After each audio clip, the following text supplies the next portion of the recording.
ஐயா உங்க பக்கத்து தொகுதியில சுத்தி பாருங்க ஐயா. கள்ளக்குறிச்சி முடிச்சுட்டு வந்தேன். கள்ளக்குறிச்சியினுடைய எம்பி யாருங்க ஐயா?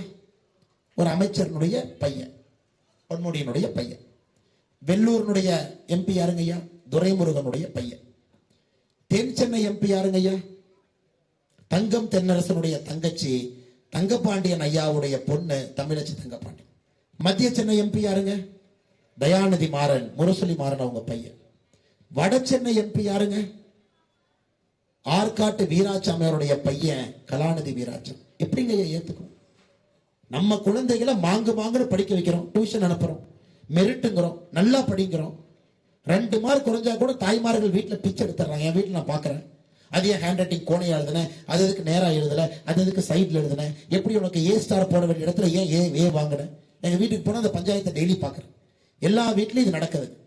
ஒரு குழந்தை அப்படி வர வேண்டும் என்று நினைக்கின்றோம். உங்க குழந்தைகளுக்கு எந்த அரசியல்வாதியை காட்டி நீங்க வளர்த்துவீங்க? அதோ பாரு துரைமுருகன் மாமா, அவர் தான் தமிழகத்தினுடைய பெரிய ஊழல்வாதி நம்பர் 1 அப்படி காட்டுவீங்களா? இதே பாரு டிஆர் பாலு மாமா, நம்ம டாஸ்மாக் கடையில் 44% சாராயம் அவர் ஆலையில இருந்தா வருது அப்படி சொல்லுவீங்களா? அங்க பாரு டிஆர்பி ராஜா, எந்த தகுதி இல்லாம 3வது தலைமுறையா நம்முடைய தொழில்துறை அமைச்சரா இருக்கு அப்படி சொல்லுவீங்களா? இல்ல உங்க குழந்தை படிக்கக்கூடிய கல்வித்துறை அமைச்சர் அன்பில் மகேஷ் பொய்யாமொழி, இங்க பாரு அன்பில் மகேஷ் பொய்யாமொழி, உதயநிதி ஸ்டாலின் ரசிகர் மன்றத்தினுடைய தலைவர் வர்றார் இப்படி சொல்லி வளர்த்துவீங்க.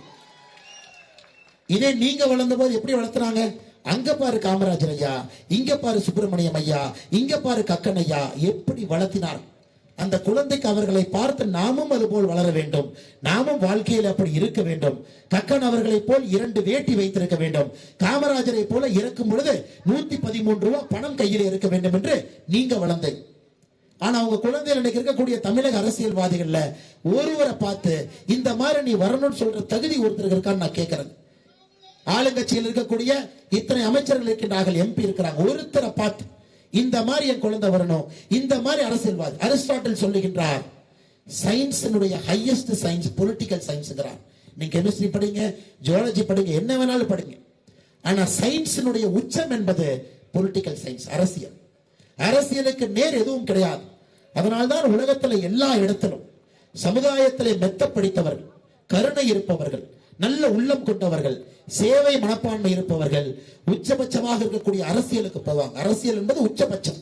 ஆனா தமிழ்நாட்டில் கூமட்டை யார் இருக்கிறாங்க, கள்ளச்சாரா யாரு காய்ச்சினாங்க, மணலை யாரு கடத்தினாங்க, கல்வி தந்தைகளாக யார் மாறினாங்க, 70 ஆண்டுகளாக வந்து இந்த அரசியல் நதியை அசுத்தம் செய்து வைத்திருக்கின்றார். இன்னைக்கு அரசியல்னு சொன்னாவே ஒரு குழந்தை முகம் சுளித்து விட்டு வெளியே செல்லும் அளவுக்கு அரசியல் இருக்கு. இதை முழுமையா யார் இந்த மாதிரி பண்ணாங்கன்னாங்க ஐயா, திராவிட முன்னேற்ற கழகத்துக்கு 1 மார்க் கொடுக்கணும், பங்காளி கட்சிக்கு 2வது மார்க் கொடுக்கணும். இருவரும் சேர்ந்து தமிழக அரசியலை சாக்கடையில தள்ளி இருக்கின்றார்கள். சாக்கடை தள்ளிட்டாங்க.